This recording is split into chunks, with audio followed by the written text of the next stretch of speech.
নমস্কার বন্ধুরা, শুভ দুপুর। চলে এলাম আজ রান্নার ভিডিও নিয়ে। প্রথমেই দেখাই শাকটা। আজকে বানিয়েছি পুঁই শাক। এটা কিন্তু আমার ছাদ বাগানের হওয়া পুঁই শাক। কেটে নিয়ে এসে চিংড়ি মাছ, সবজি দিয়ে আর বড়িও আছে, বড়ি দিয়ে বানিয়েছি। ভালোভাবে দেখে নাও। আর বানিয়েছি মাংসের ঝোল। তবে আজকে কিন্তু ট্যালট্যালে ঝোল করিনি, আজকে একটু গা মাখা ঝোল করেছি।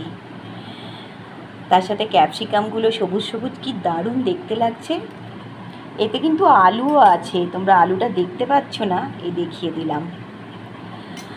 আর আছে চিংড়ি মাছ, সবজি, বড়ি দিয়ে টক। তার সাথে তো গরম ভাত আছেই, ধোঁয়া ওঠা ভাত দেখতেই পাচ্ছ। আর আছে লেবু। মাংস লেবু ছাড়া কিন্তু ভালোই লাগে না। তবে আজকে বোধহয় হয় আমার মেয়ের গামাখা ঝোলটা হয়েছে তো ঠিক পছন্দ হবে না। দেখা যাক খেতে দিয়ে কি বলে।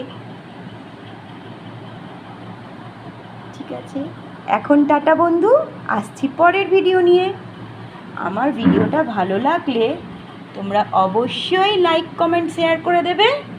ফেসবুক থেকে দেখে রাখলে ফলো করে দিও, আর ইউটিউব থেকে দেখে রাখলে অবশ্যই সাবস্ক্রাইব করে দিও। এখন টাটা।